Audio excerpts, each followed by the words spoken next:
Oi, pessoal, tudo bom? Então, hoje vamos dar início à nossa disciplina.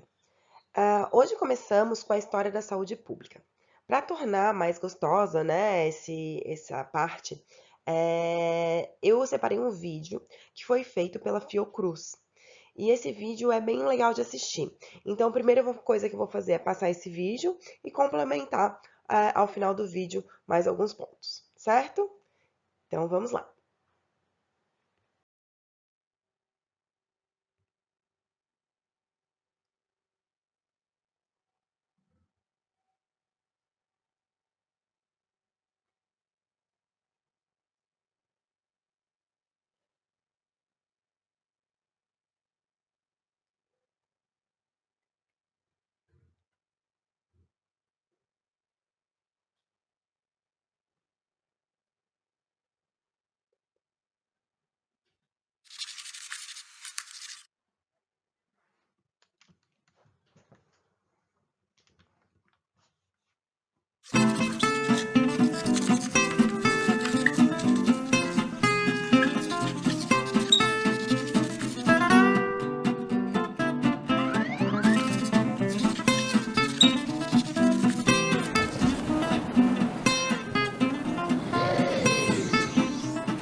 A história da saúde do Brasil pode ser contada a partir do descobrimento. Claro, os índios já padeciam de algumas enfermidades, mas os problemas ficaram mais graves com a chegada dos colonizadores. Foi lá, 500 anos atrás, que começamos a busca por soluções para as questões de saúde dos brasileiros. Terra à vista!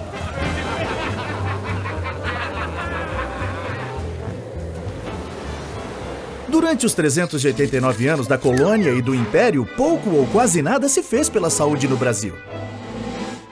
Já naquele tempo, o acesso aos tratamentos variava de acordo com a classe social. Os pobres e escravos viviam em condições muito duras e eram os primeiros a cair por terra.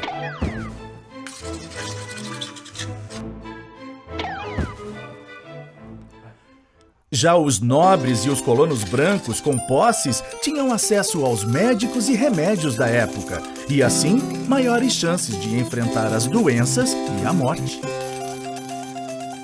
Para a maior parte da população, a opção eram as Santas Casas de Misericórdia, implantadas pelos religiosos. Mas os hospitais viviam na pobreza e, na maioria das vezes, os tratamentos não iam além da canja de galinha e da caridade. Os doentes recorriam aos curandeiros ou similares, na época, os grandes conhecedores das terapias de cura e do poder das ervas medicinais brasileiras.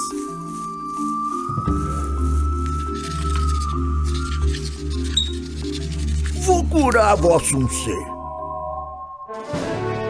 Após a independência, Dom Pedro I realizou as primeiras mudanças significativas para melhorar a saúde do povo. Transformou escolas em faculdades, criou órgãos para vistoriar a higiene pública, delimitou funções para os praticantes da medicina, mas as medidas foram pouco eficazes, do tipo para inglês ver.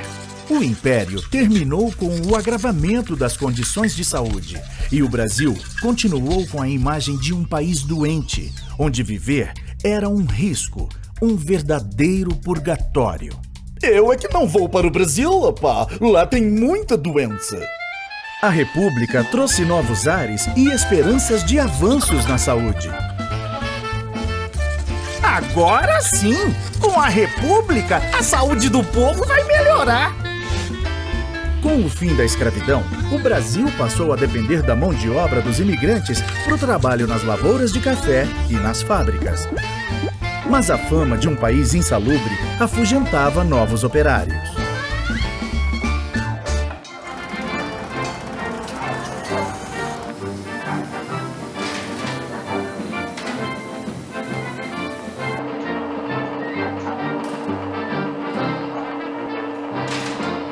O período de 1900 a 1920 foi marcado por reformas urbanas e sanitárias, principalmente nas grandes cidades, áreas portuárias e no Rio de Janeiro, então capital da República. Apesar disso, o Brasil seguia refém dos problemas sanitários e das epidemias. Confesso mesmo, ando cavando, depois palhaçado, na minha gaita, vou tocando, rato. As mudanças propostas por muitos eram contrárias aos interesses políticos e econômicos daquele tempo. No entanto, o crescimento do país dependia de uma população saudável e com capacidade produtiva. Os sanitaristas comandaram este período realizando campanhas de saúde. Um dos destaques, o médico Oswaldo Cruz, enfrentou até revoltas populares, mas convenceu o Estado a tornar obrigatória a vacinação contra a varíola. Tem no braço, proteção, chega ao cinco e logo vai, iniciando aquele toque, para tudo mais. Mas a lei mata o coitado do pequeno, vai bebendo na ficção, interroga até. As campanhas chegaram até os sertões do país, divulgando a importância do cuidado com a saúde no meio rural. Mas os pobres continuavam em moradias precárias e as doenças fazendo vítimas. Só a gripe espanhola causou a morte de mais de 300 mil brasileiros. Nos anos 20, surgiram as CAPs, as Caixas de Aposentadoria e Pensão. Foram criadas pelos trabalhadores para garantir proteção na velhice e na doença. Com o passar do tempo e a pressão popular, Getúlio Vargas decidiu ampliar o atendimento também para as outras categorias profissionais. Estamos expandindo o modelo das CAPs. Agora elas passam a se chamar IAPs, Institutos de Aposentadorias e Pensões, e vão atender muitas categorias profissionais. Também estamos criando o Ministério da Educação e Saúde para dar mais atenção aos trabalhadores. O período getulista promoveu reformulações no sistema. A atuação passou a ser mais centralizada, focada no tratamento das epidemias e endemias. Só que as verbas da saúde acabavam desviadas para outros setores. Boa parte dos recursos dos IAPs eram utilizados para financiar a industrialização do país. E, mais uma vez, o atendimento não chegava a todos. O Brasil continuava doente. O povo tá doente, o povo tá infeliz. Sem honestidade não avança esse país. O povo tá doente, o povo tá infeliz. Sem honestidade não avança esse país. Não, não, não, não.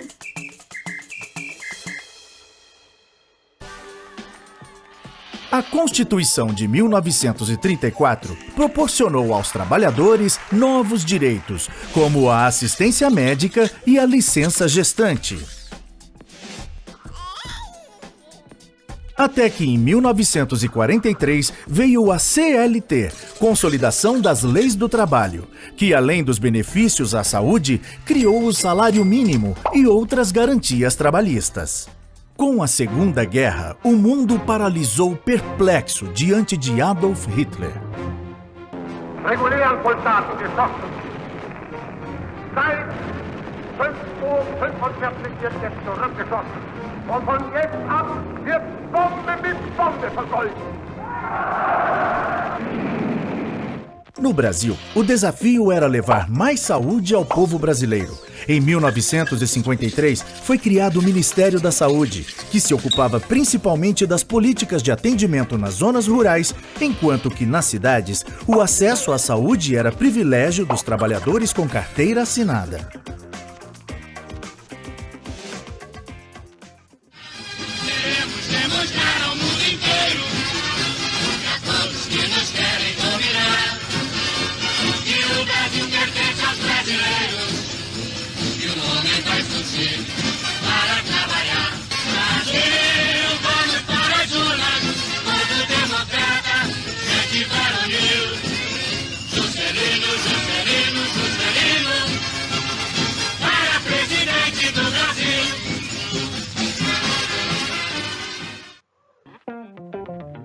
O presidente JK estava muito ocupado em construir a nova capital e dar impulso à industrialização.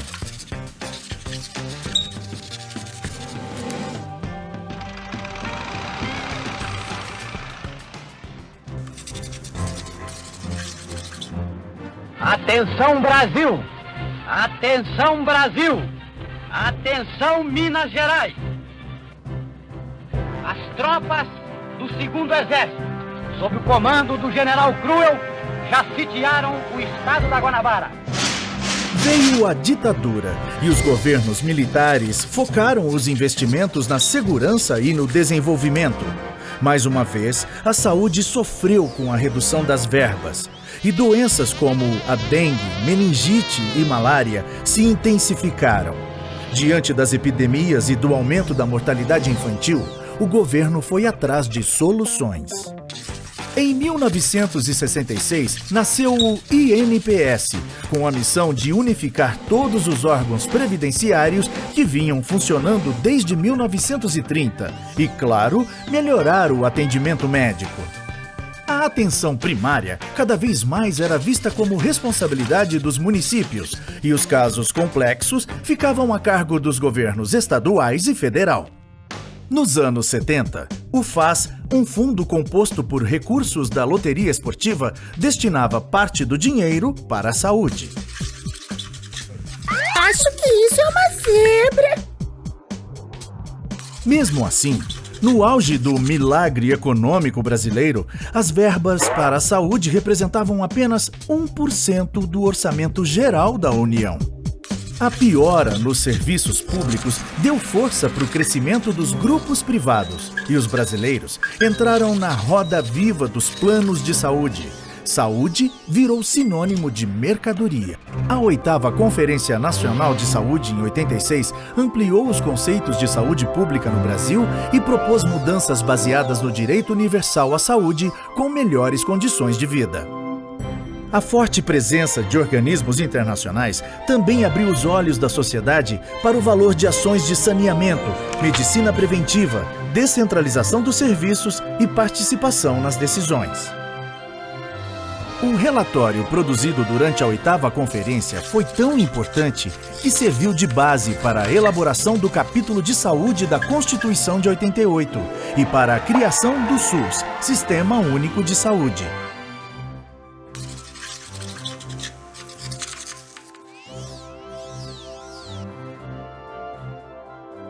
Declaro promulgada o documento da liberdade, da dignidade, da democracia, da justiça social do Brasil. Que Deus nos ajude que isto se cumpra. Embora ainda com participação do setor privado, o SUS estabeleceu o princípio de um sistema de saúde gratuito e de qualidade para todos os brasileiros. Vários programas importantes, como o PSF, Saúde da Família, o Profai, de Formação em Enfermagem, e as RET-SUS, Escolas Técnicas Profissionalizantes, foram criados nessa época e até hoje contribuem para a qualificação e humanização do atendimento. O Brasil mudou de patamar na saúde pública. Os avanços são inegáveis, mas os desafios continuam imensos. Até hoje, o SUS não recebe verbas suficientes e isso tem reflexos diretos na qualidade do atendimento. A saúde também segue sofrendo as consequências da corrupção e do gigantismo do Brasil. Assim como há 500 anos, ainda estamos em busca de uma saúde de qualidade para o povo brasileiro e esperamos pelo momento onde o Brasil faça valer o artigo 196 da Constituição. Saúde, um direito de todos, um dever do Estado.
Então, pessoal, o que que eu quero ressaltar então aqui, né? A parte mais final, quando a gente está chegando já na criação do SUS. A oitava Conferência Nacional de Saúde, ela então foi realizada em 1986 e foi um dos momentos mais importantes que a gente tem para a definição do Sistema Único de Saúde, né? Ela foi uma conferência que debateu alguns temas principais, como a saúde como dever do Estado e direito do cidadão, a reformulação do Sistema Nacional de Saúde e o financiamento do setor. E diferente das outras conferências que só tinham presença de deputados, senadores, autoridades, né, do país, do setor saúde, essa foi a primeira conferência onde a gente teve a participação dos usuários. Então, ela foi uma conferência que, além dos intelectuais e das secretarias, ela teve a escuta da população. E essa conferência, ela foi tão importante que o capítulo da saúde na Constituição levou em consideração o que foi discutido nessa conferência. Nessa conferência, a gente tem a definição da saúde como a resultante das condições de alimentação, habitação, educação, renda, meio ambiente, trabalho, transporte, emprego, lazer, liberdade, acesso e posse de terra e acesso a serviços da saúde. Então, nessa conferência, deixou-se de ter a saúde né, como uma saúde que é a não presença de doença, né? Então, a gente reafirmou essa necessidade do bem-estar mental, o bem-estar físico e o bem-estar social. E escutando essa aclamação nacional, que já era, né, com certeza, algo que vinha sendo debatido no exterior, tá? Que a gente teve, então, a nossa Constituição organizada nessa temática saúde. Então, saibam que antes de existir o SUS, a saúde ela era responsabilidade do Instituto Nacional de Assistência Médica e Previdência Social, que era o INAMPS, né? Então, quem tinha a carteira assinada, porque somente aqueles que trabalhavam com empregos formais e contribuíam para a Previdência Social é que tinham esse benefício de acesso a serviços de saúde, tá? Quem não tinha esse emprego formal só tinha acesso ao serviço da saúde se pagasse. E quem não podia pagar tinha acesso devido à filantropia. Então a gente só tinha isso. Quem podia pagar, quem tinha a previdência, que era somente as pessoas com carteira assinada, e quem não podia pagar, que era a maior parte da população, né, que necessitava então de caridade, de filantropia. Com o declínio, então, do INAMPS e essa pressão dos movimentos, né, a gente, então, acaba tendo uma reformulação das necessidades de saúde e isso foi colocado no papel com a Constituição. Então, depois de golpe militar, né, etapas muito escuras, vamos dizer assim, da história brasileira, né, a gente acaba tendo uma necessidade de reescrever a Constituição. Então, a Constituição de 1988, ela criou, então, ela serviu, né, e serve para preservar os direitos dos cidadãos brasileiros e garantir a manutenção da democracia. Então, a defesa da Constituição é defender a democracia do país. Então, a Constituição é um conjunto de normas jurídicas, né, que acaba garantindo a hierarquia, tendo o Estado como o topo da hierarquia. E a Constituição limita, né, e enumera os poderes e funções do Estado, assim como garante o dever do Estado com a sua sociedade, né? Então, garante tanto os deveres do Estado quanto os direitos da população. Então, na Constituição Federal de 1988, a gente tem o artigo 196, que é o artigo que garante a saúde. Nesse artigo está escrito assim: a saúde é um direito de todos e dever do Estado, garantido mediante políticas sociais e econômicas que visem a redução do risco de doença e de outros agravos, e ao acesso universal e igualitário às ações e serviços para sua promoção, proteção e recuperação. Então, na Constituição, está dizendo então que saúde não é somente oferecer o serviço de saúde, mas sim garantir, né, isso com as políticas sociais e econômicas, para que diminua-se as diferenças entre a população e dessa forma a gente tenha que todos recebam acesso, né, de forma igualitária, garantindo então que tenhamos promoção, proteção e recuperação da saúde.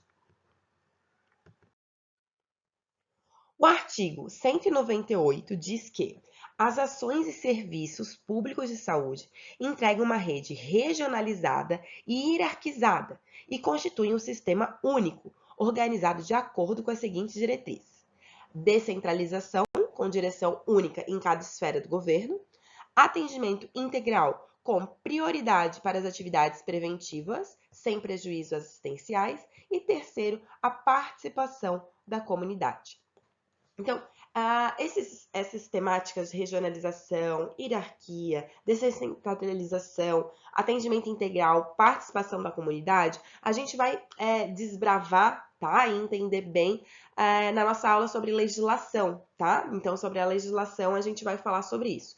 Mas, para vocês entenderem, então, que a Constituição, ela norteia como as ações em saúde devem existir, como se deve organizar o serviço, como deve ser oferecido à população e o que será oferecido, tá? Então, a Constituição Federal é muito importante na hora que a gente cria o nosso Sistema Único de Saúde, né? Então, o nosso Sistema Único, o SUS.